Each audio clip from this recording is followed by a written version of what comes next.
¿Cómo lo hundí?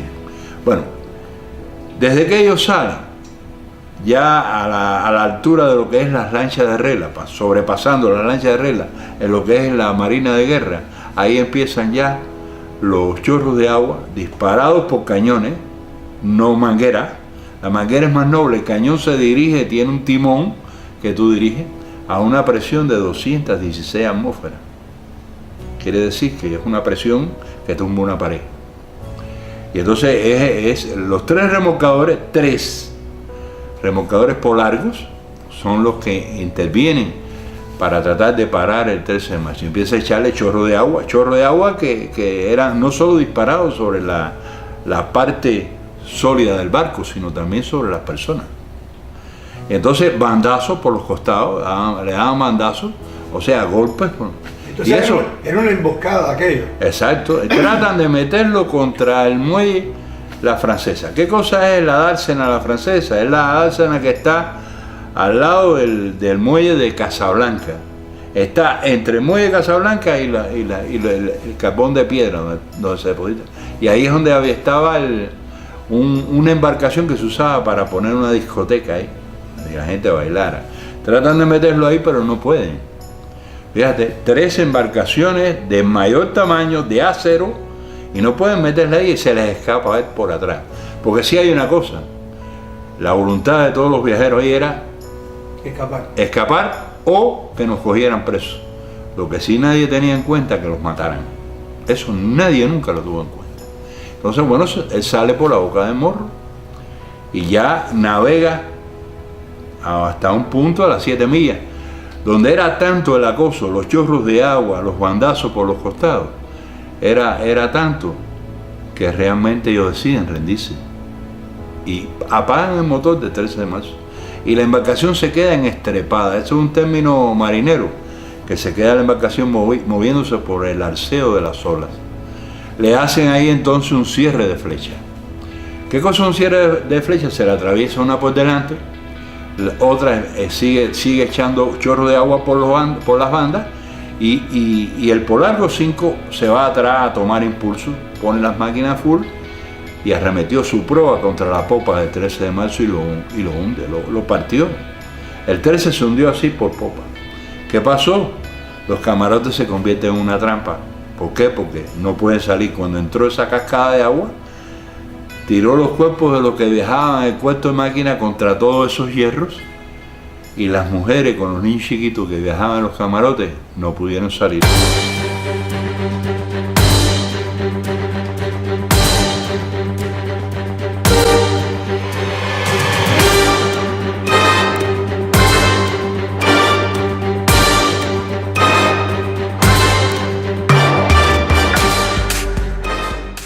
Ahí hay una anécdota muy interesante de Gustavo y de Raúl Muñoz García, que era el patrón del remolcador 13 de marzo, que ellos tratan de abrir el escotillón de proa y los pernos estaban trabados, no pueden abrir el escotillón de proa y por ahí hubieran salido muchas madres, si hubieran rescatado alguna. No se podía. Al parecer los bandazos que le habían dado distorsionaron, tú sabes, la posición del escotillón y los pernos no se abrían.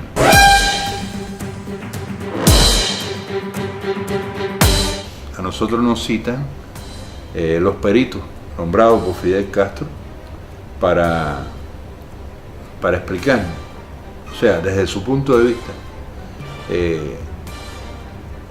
lo que verdaderamente pasó allí.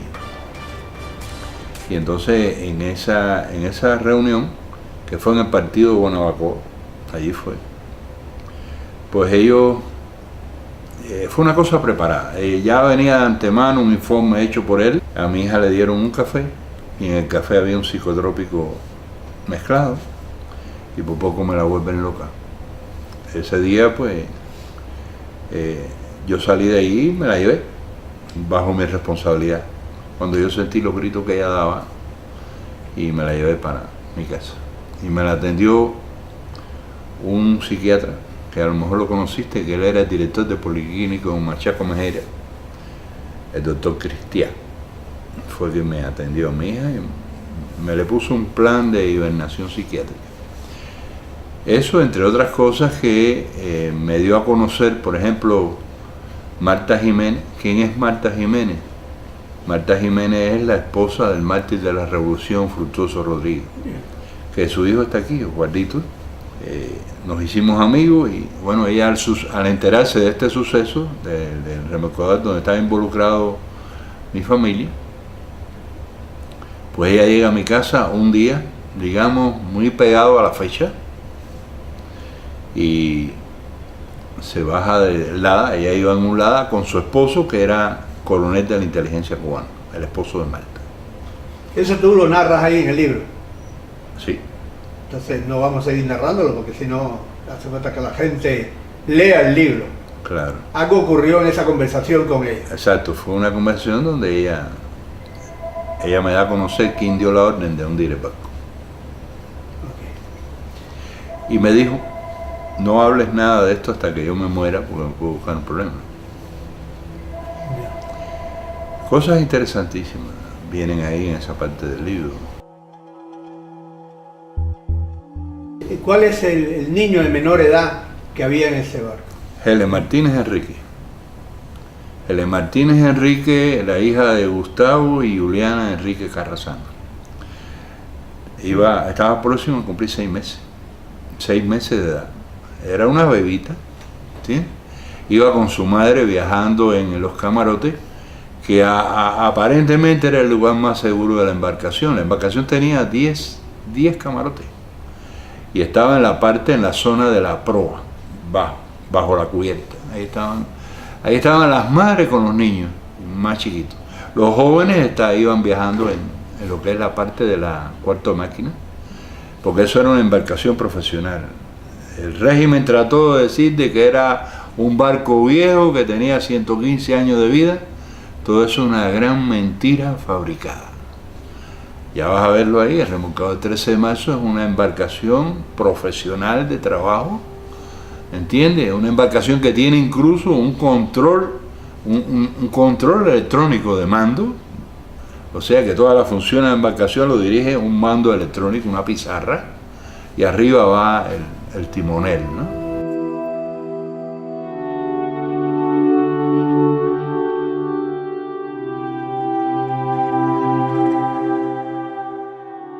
Primero debo decirte que fue un capricho.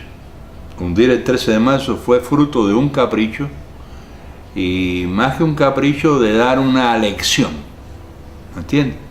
De dar una lección del general Zenén Casas Regueiro. Porque aparentemente él con anterioridad le habían ya sustraído algunas embarcaciones del puerto, y ya parece que él quería dar una ejemplaridad con el 13 de marzo.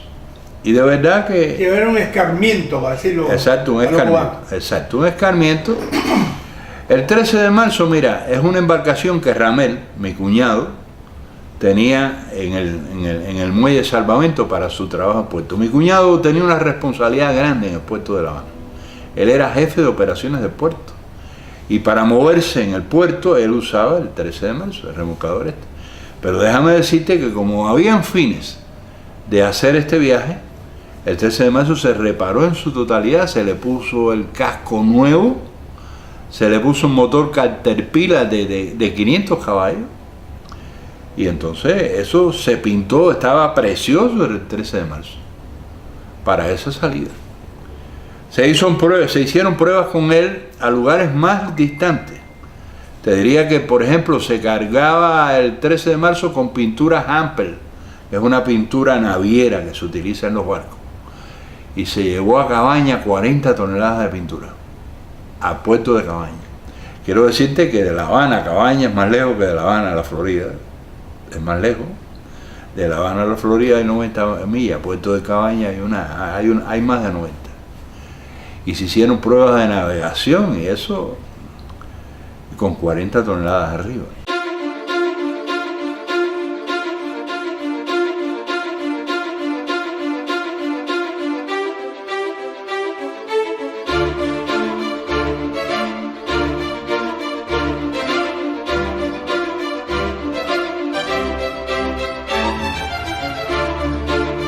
Ellos no querían que quedara nadie vivo. Entonces, cuando la gente está suelta en el mar, la mayoría sin saber nadar, niños sueltos en el mar, niños sueltos solitos, pues entonces, ¿qué hacen? Esas embarcaciones empiezan a dar giros en círculo, ¿verdad? A velocidades tremendas, y empiezan a crear un torbellino en el mar. Un torbellino que se tragara a los que estaban ahí, tratando de aguantarse. Fíjense que se aferraban algunos a los cadáveres de personas que habían muerto de susto y estaban flotando. O a una nevera que estaba ahí también, pero cada vez que estaba en vacaciones hacían esos giros, la nevera, que la gente se aguantaba prácticamente con los dedos para mantenerse flotando, pues se iban unos cuantos y se ahogaban también. Es decir, ya la suerte de todo el mundo ahí fue la llegada a la escena de un barco griego, que fue el mismo barco que unos días después originó un problema en Mariel, que le dijo que todo el mundo entrara, que se iba. Ese barco mismo aparece, ese barco griego en escena, y entonces varían los planes. Es entonces cuando intervienen las lanchas torpederas, la Griffin, que estaban allí, no llegaron, no, estaban ahí, pero ellas, para que no se viera que era un caso militar, tú sabes, están contemplando la masacre, pero ahí, sin meterse. Ya cuando viene esto, las tres embarcaciones, los Polargos, se retiran de la escena sin llevar nadie encima, o sea, no prestan socorro, se van vacías.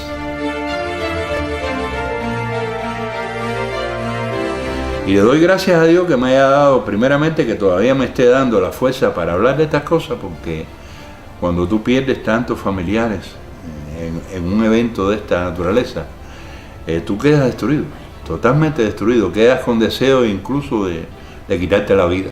14 familiares perdí yo ahí, y bueno, de diferentes tipos de parentesco. Perdí ahí a mi hijo Joel, de 20 años. Perdí a mi nieto Juan Mario, que iba a cumplir 10. Perdí al esposo de mi hija, mi yerno, que para mí era otro hijo más, Ernesto Alfonso Loureiro, que tenía 24 años. Perdí ahí primos, perdí sobrinos, tan pequeños como Cidita, que tenía 2 años, o Giselle, que tenía 4, y mi primo fue él, su esposa. Mucha familia perdí ahí en ese suceso, y amigos que no los incluyo, que son como hermanos, que bueno, si alguien que tú conociste muy de cerca, que fue Piguita, el coreógrafo de 15, lo perdí ahí también. Hay muchos por quien llorar.